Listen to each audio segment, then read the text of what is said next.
Irmãos, é um prazer estar aqui com vocês, é um prazer estar tendo esse tempo com os irmãos, ouvindo o testemunho, podendo presenciar a entrega desse compromisso que os nossos irmãos fizeram com o Senhor. E é um prazer também poder compartilhar com os irmãos um pouco daquilo que Deus tem trabalhado, um pouco daquilo que Deus tem falado comigo, e é por isso que eu estou aqui nesse momento. Meus irmãos, quantas decisões vocês tomaram hoje?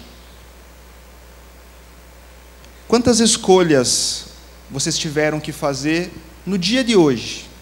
Um dia simples, um dia comum? Quantas escolhas vocês fizeram?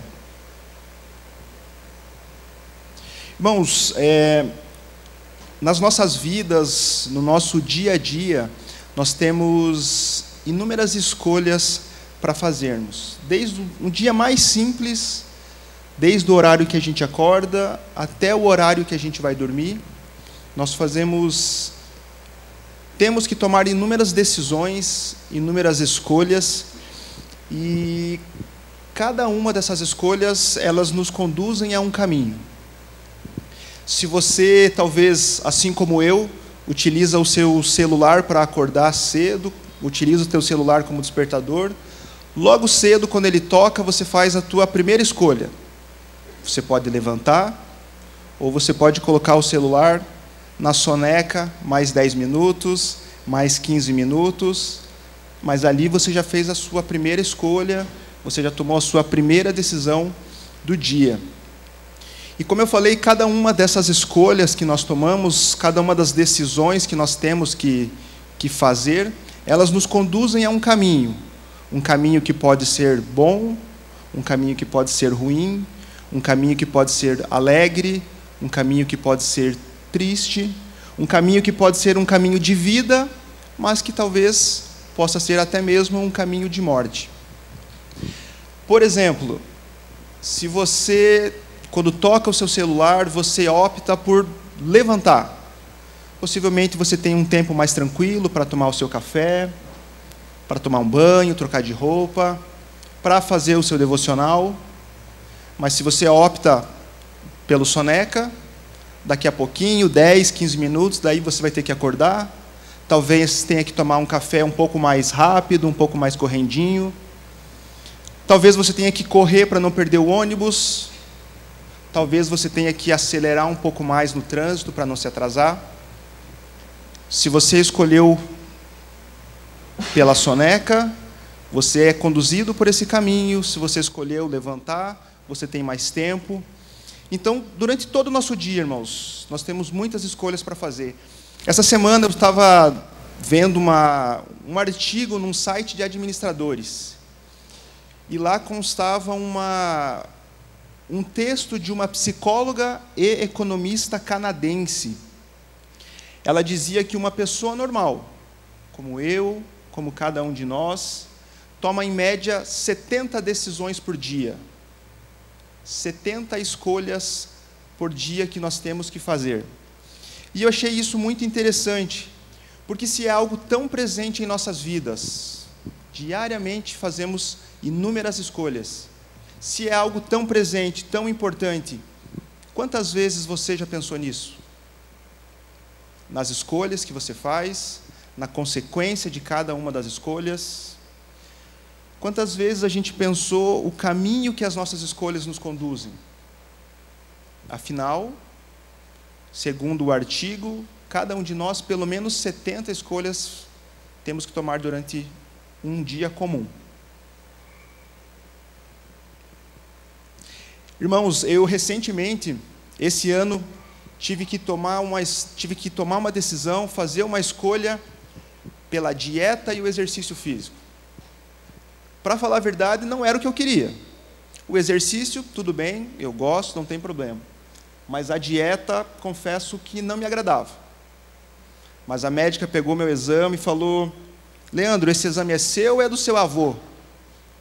Daí isso me acendeu um alerta. Eu falei: opa, acho que é um bom argumento para eu escolher mudar alguns estilos, alguns hábitos, algum estilo de vida que eu tenho.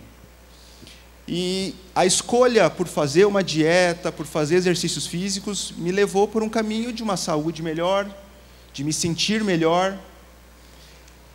E por isso, irmãos, eu quero ver com os irmãos nessa noite. A minha proposta para os irmãos é que nós olhemos dois textos, dois caminhos que a Bíblia nos apresentam, e que nós tracemos um paralelo entre esses dois textos, para a gente olhar o que esses textos, o que esses caminhos têm em comum, o que eles têm de divergente, qual a consequência de cada um desses caminhos, e nós fazermos uma autoaplicação do que nós tirarmos, do que nós aprendermos aqui, para as nossas próprias vidas.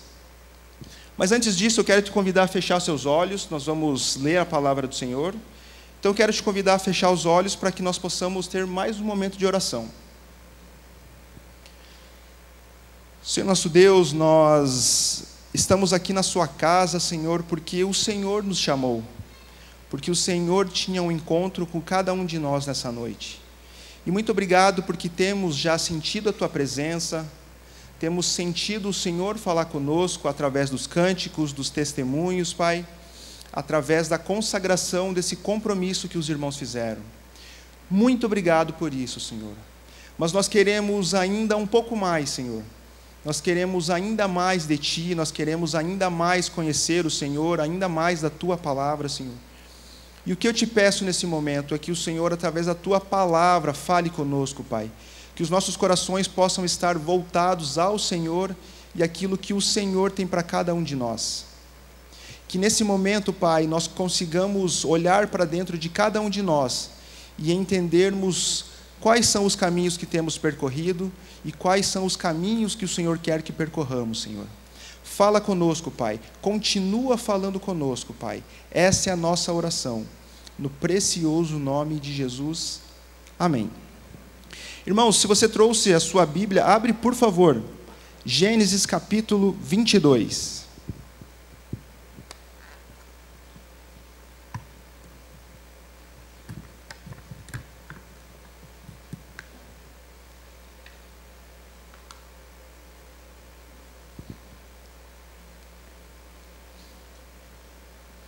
Esse primeiro caminho, quando preparei o esboço, eu chamei de o caminho de Abraão, porque ele relata a história, uma parte da história de Abraão, e é um texto que tem muitas lições, muitos aprendizados que nós podemos aplicar nas nossas vidas. Na minha versão, o texto diz assim: depois dessas coisas, pôs Deus Abraão à prova, e lhe disse: Abraão. Esse lhe respondeu: eis-me aqui. Acrescentou Deus: toma teu filho, teu único filho, Isaque, a quem amas, e vai-te à terra de Moriá. Oferece-o ali em holocausto, sobre um dos montes que eu te mostrarei. Levantou-se, pois, Abraão de madrugada, e tendo preparado o seu jumento, tomou consigo 2 dos seus servos, e a Isaque, seu filho, rachou lenha para o holocausto, e foi para o lugar que Deus lhe havia indicado. Ao terceiro dia, erguendo Abraão os olhos, viu o lugar de longe. Eu li os 4 primeiros versículos do capítulo, irmãos. Mas esse texto ele é muito conhecido. A história de Abraão, os irmãos conhecem, pelo menos em parte. Abraão foi chamado pelo Senhor quando tinha 75 anos. E Deus fez uma promessa a ele. Ele seria pai de muitas nações. Inclusive, por conta disso, o nome de Abrão foi mudado para Abraão. Então o texto, ele explica em detalhes, mas só de uma maneira um pouco mais sintética. Abraão tinha uma promessa sobre a vida dele, mas ele não tinha filhos. Então, depois de muito tempo, o Senhor dá o filho tão esperado. O filho que seria o cumprimento da promessa. O filho que o Senhor tinha prometido. Só que depois de um tempo, Deus coloca Abraão à prova. Deus prova o coração de Abraão. E pede que Abraão ofereça aquele filho em sacrifício, em holocausto. O filho que, irmãos, lembrem, era o cumprimento da promessa. E o texto diz que Abraão, de bate-pronto, atendeu a voz do Senhor e seguiu para onde o Senhor mandou. O texto também fala em detalhes o percurso enquanto eles caminhavam. O filho olha para o pai e fala: pai, está aqui a lenha, está aqui o cutelo, está aqui o fogo, mas cadê o animalzinho para o sacrifício? E Abraão fala: Deus proverá para si. Irmãos, o texto diz que depois de 3 dias caminhando, Abraão identifica o lugar que o Senhor tinha para o sacrifício, mas ainda longe. Abraão deixa os seus servos e continua o caminho com o seu filho. Quando chega lá, Abraão prepara todo o local para o holocausto, a lenha, ele deita o seu filho, e quando ele se prepara para consumar o que Deus tinha pedido, o Senhor fala: Abraão, não estendas a mão sobre o menino, pois agora eu sei que verdadeiramente temes a Deus. Deus queria provar se Abraão amava mais o filho que Deus deu ou o Deus que deu o filho. E o texto diz também que Abraão estava tão sedento em sacrificar ao Senhor, que quando o próprio Senhor fala: não precisa mais fazer isso, ele observa um carneiro e sacrifica o carneiro ao Senhor. Esse caminho que eu chamei de caminho de Abraão, eu também chamei de caminho da obediência. Ele ouviu o chamado do Senhor e ele obedeceu. Agora eu quero ver com os irmãos um outro texto, um outro caminho. E esse caminho eu chamei de caminho de Jonas. Se você está com a sua Bíblia, irmão, abre também, por favor, livro de Jonas, no seu capítulo 1. Vou ler também os 4 primeiros versículos desse capítulo. Livro de Jonas, capítulo 1, dos versículos 1 ao 4.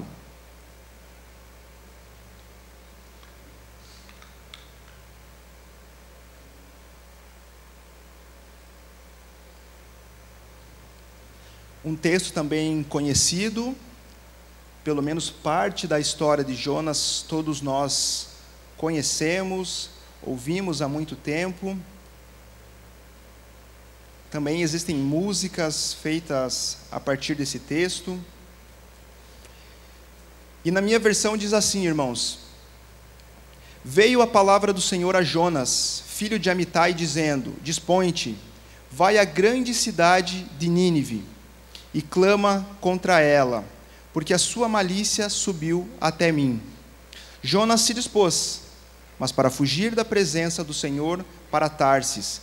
E tendo descido a Jope, achou um navio que ia para Tarsis. Pagou, pois, a sua passagem, e embarcou nele para ir com eles para Tarsis, para longe da presença do Senhor. Mas o Senhor lançou sobre o mar um forte vento, e fez-se no mar uma grande tempestade, e o navio estava a ponto de despedaçar-se.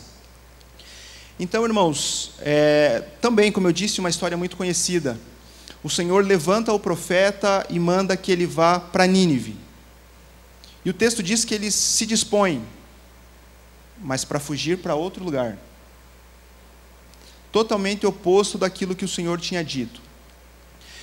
A cidade de Nínive, aonde Deus mandou o profeta ir, era uma cidade muito relevante na época, uma cidade grande. Era inclusive a capital da Síria. E a Síria sempre foi um povo inimigo dos israelitas, um povo inimigo do povo do Senhor. E com certeza esse foi um dos fatores que motivou o profeta a temer ir até lá.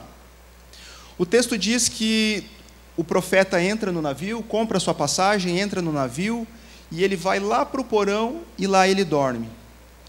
E os tripulantes, o comandante, com todo o navio, eles enfrentam uma tempestade no mar. O texto diz que a tempestade é tão grande que o navio chega a quase despedaçar. Os tripulantes jogam as suas bagagens, jogam as coisas que tem no navio no mar, tentando assim aliviar o peso, até que o comandante, o capitão do navio, vai até o porão e lá encontra Jonas e fala: o que você está fazendo? A gente está quase morrendo e você aqui dormindo? Levanta, clama ao seu Deus também. Talvez ele tenha misericórdia de nós. E o texto continua, e o texto diz que Jonas percebe que tudo aquilo é em função do erro dele, da fuga dele, e ele fala para os outros tripulantes: O meu Deus, o Deus a quem eu sirvo, é o Deus criador dos céus e da terra e do mar, e é por conta da minha desobediência que tudo isso está passando. E os tripulantes perguntam, mas o que a gente faz para que isso cesse? E ele fala, me lancem ao mar. E quando a gente lê o texto com um pouquinho mais de calma, um pouquinho mais de atenção, a gente vai ver que o texto diz que os tripulantes que não temiam ao nosso Deus, não temiam ao Senhor, ficaram receosos de jogar Jonas ao mar, porque ele era um profeta do Senhor. Mas a tempestade só piorava, e esses tripulantes, eles oram ao Senhor, pedindo para que o Senhor não cobre deles o sangue da vida de Jonas, que seria jogado ao mar. As pessoas que não, os gentios que não buscavam ao Senhor, temeram mais o Senhor do que o próprio profeta, que achou que poderia fugir da presença de Deus. Mas o texto continua e Jonas é jogado no mar. E o texto também diz que Deus preparou um grande peixe que engoliu Jonas, e Jonas permaneceu 3 dias e 3 noites no ventre desse peixe. O capítulo 2 do livro de Jonas vai explicar em detalhes a oração que ele fez, uma oração belíssima, que ele fez dentro do ventre do peixe, até que ao 3º dia o Senhor fala com o peixe, e o peixe, o texto usa a palavra vomita, e Jonas é vomitado na praia. Então esse é só um panorama do texto, como nós lemos um trecho pequeno. Mas a partir daqui eu quero ver com os irmãos alguns pontos que esses 2 caminhos que nós lemos, o caminho de Abraão e o caminho de Jonas, têm. E o primeiro ponto, irmãos, ambos, Jonas e Abraão, ambos ouvem a voz de Deus. No texto que nós lemos de Gênesis, diz que depois dessas coisas, pôs Deus a Abraão à prova e lhe disse. Deus falou com Abraão. E o texto de Jonas também diz que veio a palavra do Senhor a Jonas, filho de Amitai. Ambos ouviram a voz do Senhor. Um outro ponto, agora com relação à disposição deles. O texto diz que Abraão se dispôs e prontamente atendeu. Eis-me aqui, Senhor. Está no versículo 1 também. E Jonas também. O texto diz assim, Jonas se dispôs, porém, para fugir da presença do Senhor. Um terceiro aspecto desses 2 caminhos que nós lemos, irmãos, ambos os caminhos envolveram dificuldades, aflições e adversidades. Abraão acordou cedo, o texto diz que acordou de madrugada, rachou lenha, caminhou mais de 3 dias, não tinham estradas pavimentadas como nós temos hoje, então eles estavam sujeitos às intempéries, frio, calor, chuva, vento, animais. Sem falar emocionalmente como ele pode ter se sentido, estando levando seu filho da promessa, para um sacrifício. Já Jonas sofreu a tempestade, literalmente falando, ele foi jogado ao mar, ele foi engolido pelo grande peixe e foi vomitado. Então, os 2 caminhos envolveram dificuldades.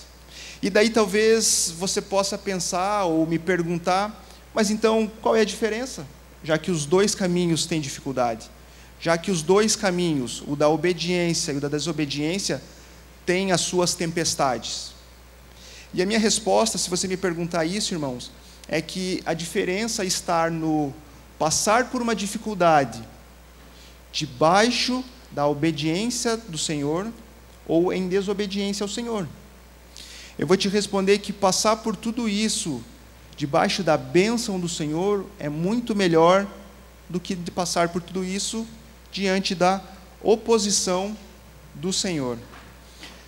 No Evangelho segundo João, capítulo 16, verso 33, Jesus nos advertiu que nós passaríamos por aflições.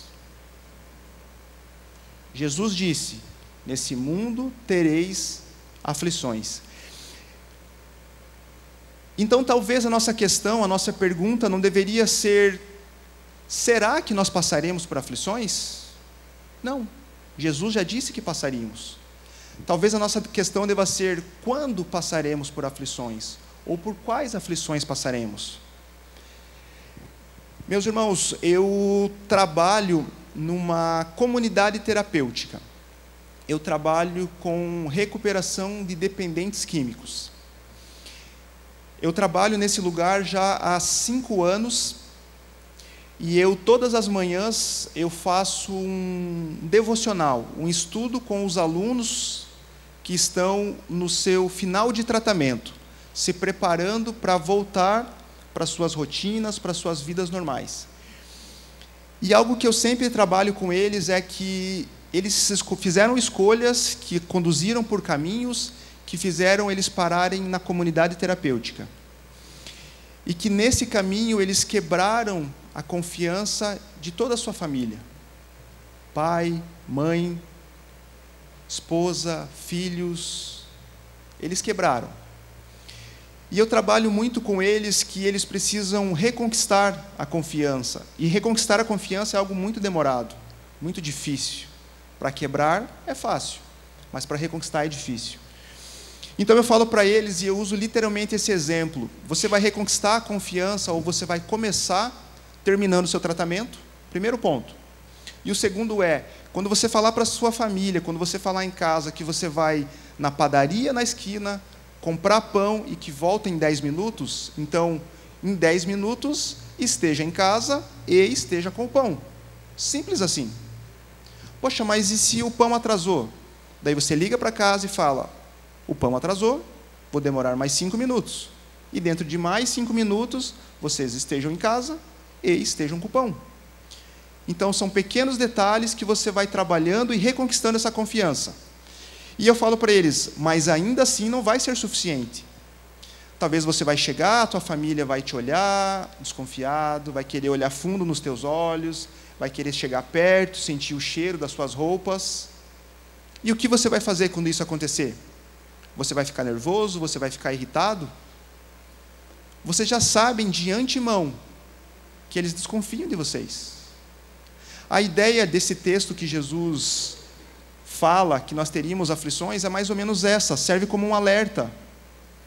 Nós não sabemos quais aflições nos atingirão, mas nós sabemos que enquanto estivermos nesse mundo, com os nossos corpos falíveis, nós vamos ser atingidos por dificuldades, por problemas, talvez pelo luto, talvez pela perda do emprego, como o irmão falou.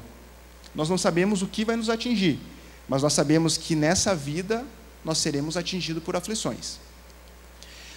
Um quarto ponto sobre esses 2 textos, irmãos, é que ambos os caminhos, o de Abraão e o de Jonas, o da obediência e da desobediência, eles trazem consequências. E eu quero ler mais 2 versículos de Gênesis 22, que nós não lemos no início, são os versículos 17 e 18. Na minha versão ele está assim, irmãos: deveras te abençoarei e certamente multiplicarei a tua descendência, como as estrelas do céu e como a areia da praia do mar. A tua descendência possuirá a cidade dos seus inimigos. Nela serão benditas todas as nações da terra, porquanto obedecestes a minha voz. A consequência do caminho da obediência, o caminho de Abraão, são bênçãos, irmãos. Bênçãos. Bênçãos. E a consequência do caminho de Jonas, ou da desobediência? Eu vou ler também alguns versículos, por exemplo, o 15 do livro de Jonas, que diz assim: levantaram Jonas, lançaram ao mar. O versículo 17 diz: deparou o Senhor um grande peixe para que o tragasse, e esteve 3 dias e 3 noites no ventre do peixe. Daí no capítulo 2, quando Jonas faz a oração, ele diz assim: pois me lançaste no profundo, no coração dos mares, e a corrente das águas me cercou. Todas as tuas ondas e as tuas vagas passaram por cima de mim. Versículo 5: as águas me cercaram até a alma, o abismo me rodeou, e as algas se enrolaram na minha cabeça. Então, irmãos, o que a gente vê que esse caminho da desobediência, esse caminho de Jonas, trouxe mais sofrimento, trouxe mais dificuldade, trouxe mais aflição, trouxe outras situações que ele não precisava ter enfrentado. E quando eu vejo esse texto e quando eu olho para a minha vida, quantas coisas eu tive que enfrentar, quantas consequências eu tive que arcar por escolhas que eu decidi, independente da vontade do Senhor. Momentos que talvez eu me achei autossuficiente e deixei Deus de lado e fiz as minhas escolhas e depois tive que arcar com as consequências. Abraão escolheu o caminho da obediência e da presença de Deus. Já Jonas optou pela desobediência e pela fuga da presença de Deus. Irmãos, como eu falei, eu queria apontar essas diferenças, essas semelhanças e essas consequências e também trazer uma autoanálise. Eu gostaria que agora nós olhássemos para dentro de nós. E para isso, agora eu estou caminhando já para o final, eu gostaria que você pensasse, até agora, na sua vida, quando você olha para dentro de você mesmo, quais têm sido os caminhos que você tem passado? Quais têm sido os caminhos que você tem percorrido com a sua vida? Ao olhar para dentro de você mesmo, você tem encontrado caminhos de obediência ou caminhos de desobediência? Quando você olha na sua vida, os seus caminhos são como os caminhos de Abraão ou como os caminhos de Jonas? Obediência faz parte da sua vida ou a desobediência? Eu queria te pedir para fechar os olhos, irmãos. Todos os irmãos fecharem os olhos. Se nesse momento de olhar para dentro de si, você identificou mais caminhos de obediência, mais caminhos de Abraão, glórias a Deus. Glórias a Deus por isso, glórias a Deus pela sua vida. Eu quero te dizer que o Senhor tem muitas bênçãos para você, para sua casa, para sua família. Mas talvez, irmãos, quando você fecha os olhos e olha para a sua vida, você perceba mais caminhos de desobediência. E se você identificou isso, meu irmão, eu quero te dizer que esse é o momento que o Senhor preparou para você realinhar a sua vida. Esse é o momento, essa noite, é a noite que o Senhor preparou para que você se coloque no caminho correto. Você se coloque no caminho certo. E talvez, irmãos, talvez você pare e pense que parece muito difícil. Talvez pareça até mesmo impossível para você fazer isso. Mas a boa notícia que eu tenho para te dar é que Jesus, o Filho de Deus, certa vez ele falou assim: eu sou o caminho. Jesus é o caminho. E a única coisa que você precisa fazer é entregar os seus caminhos ao Senhor Jesus. Porque Ele, e somente Ele, é o especialista em caminhos. Jesus é o caminho. Ele é o caminho, Ele é a verdade e Ele é a vida.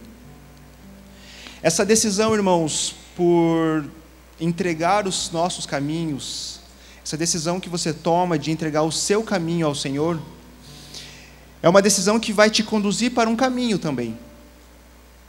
E é o caminho de uma vida eterna ao lado do Senhor.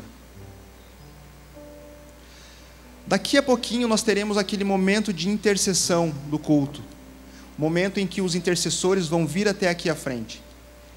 Mas eu não posso deixar, irmãos, passar esse momento sem te perguntar: você já tomou essa decisão de entregar o seu caminho ao Senhor?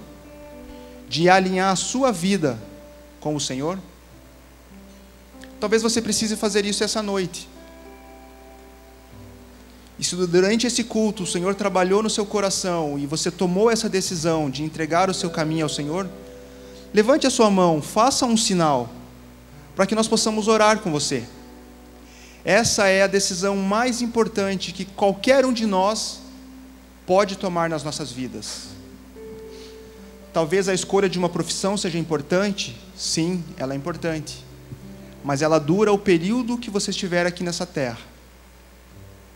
Talvez casar é importante, ter filhos seja importante, sim, são decisões importantes, mas elas têm um prazo. A decisão que você toma por entregar o seu caminho ao Senhor, por entregar a sua vida a Jesus, é uma decisão que conduz à eternidade. Você já tomou essa decisão? Você já alinhou a sua vida com o Senhor? Não perca essa oportunidade. Amém, irmão? Amém. Irmãos, não tomar uma decisão já é uma decisão. Não deixe passar essa noite, se você precisa alinhar a sua vida e colocar sua vida no caminho do Senhor. Os obreiros virão aqui da frente, os intercessores virão aqui à frente. Quero convidar o irmão que levantou a mão, mais algum irmão que queira vir aqui à frente, a irmã que levantou a mão, para que nós possamos orar juntos. Esse é um momento muito importante, é um momento que nós, como igreja, como família, temos muito prazer em estar com vocês. Não deixe que a vergonha, a timidez te atrapalhe. É um prazer para nós, como essa criança que levantou a mão. Deus abençoe a vida dela, glória a Deus pela vida dela. Tenha essa mesma coragem caso você precise tomar essa decisão. Não deixe passar esse momento. Venha até aqui à frente, irmãos. Você que levantou a mão, você que sentiu no coração, venha até aqui à frente. Os irmãos da intercessão vão vir até aqui, o pastor vai tomar a palavra, vai orar conosco. Mas venha até aqui, irmãos. Esse é um momento precioso para nós. Amém?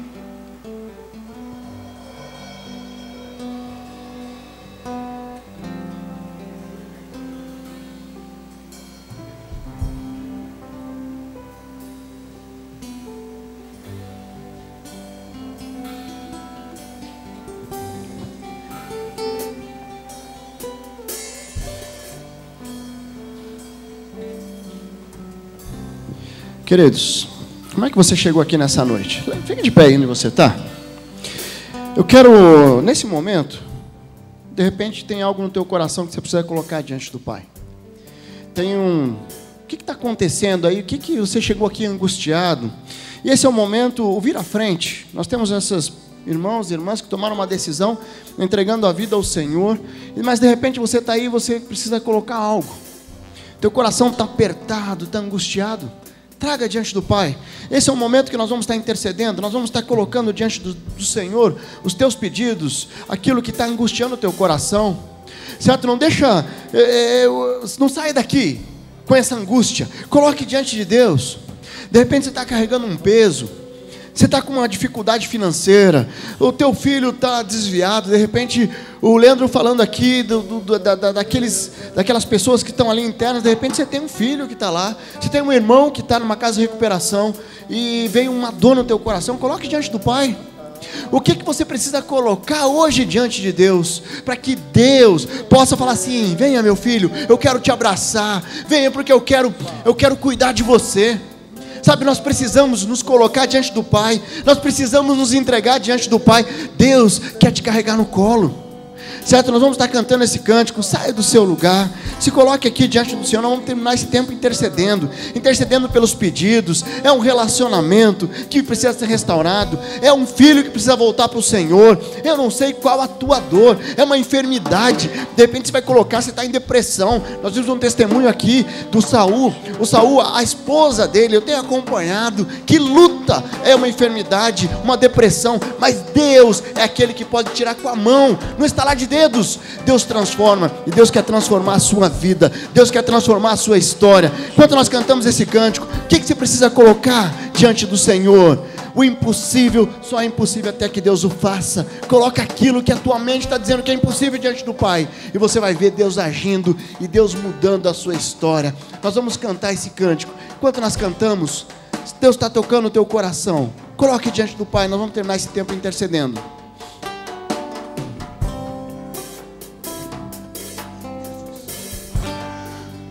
és minha rocha, minha fortaleza. Tu és minha vida, minha esperança. Tu és minha rocha. Tu és minha rocha,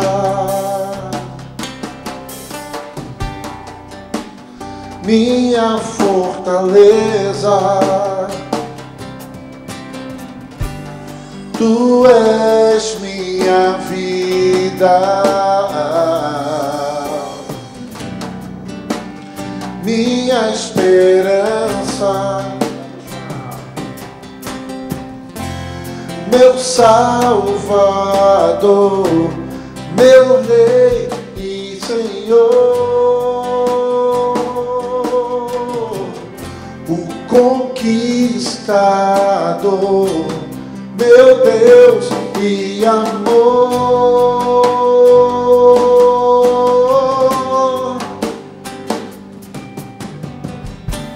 Jesus, Jesus, eu te louvarei.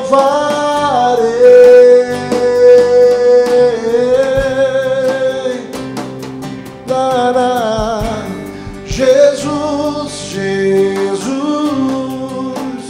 eu te adorarei.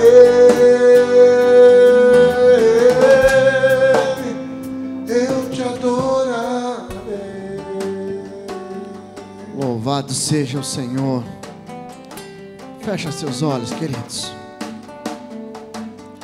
Fecha seus olhos antes de nós cantarmos mais uma estrofe desse cântico lindo, que fala de Jesus como a nossa rocha, a nossa fortaleza. Você está com Deus aí, nós estamos com Deus, o Senhor está aqui, mas você está na tua intimidade com o Senhor. Coloque diante de Deus o que você precisa colocar nesse momento. Coloque essa pessoa que Deus está trazendo à sua mente.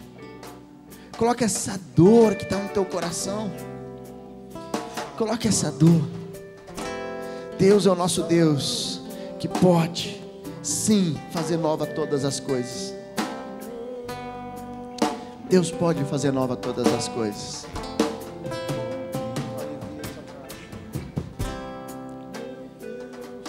Deus pode fazer nova todas as coisas. O que é que você precisa recomeçar hoje? Coloque diante do Pai. Você não está aqui nessa noite por acaso. Como nós fomos ministrados sobre os caminhos que nós podemos tomar, de repente você vai ter que deixar de lado a tua autossuficiência. Você vai ter que deixar de lado o teu medo.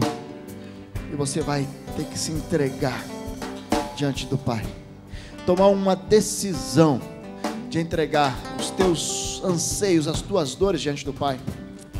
Nós vamos cantar mais uma vez. Esteja em espírito de adoração, de entrega. E nós vamos terminar esse tempo orando.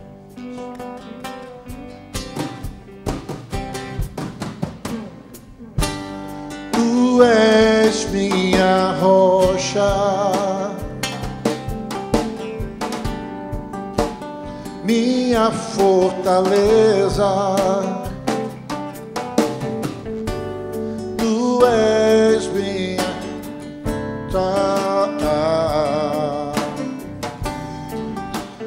minha esperança, meu Salvador, meu Rei e Senhor, o conquistador, meu Deus e amor.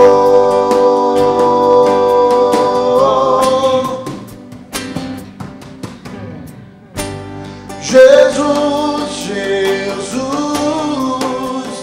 eu te louvarei.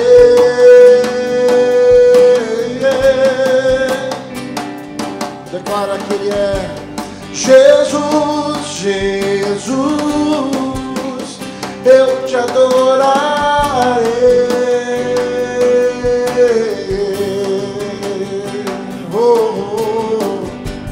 Jesus, Jesus, eu te louvarei.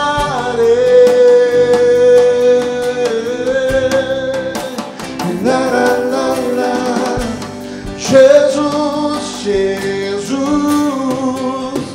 eu te adorarei.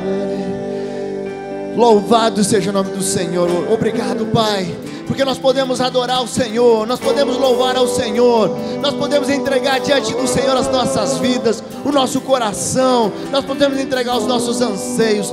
Deus, muito obrigado, porque o Senhor é a nossa rocha, a nossa fortaleza. Quando nós olhamos para o Senhor, nós podemos confiar que o Senhor nunca perde o controle da história. Nós podemos confiar que o Senhor está olhando para cada um de nós aqui.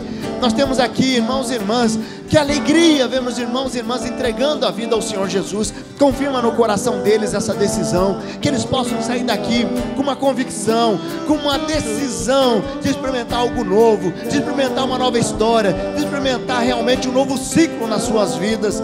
Deus, mas nós temos aqui pessoas que estão sofrendo, pessoas que estão clamando por um milagre na área da enfermidade.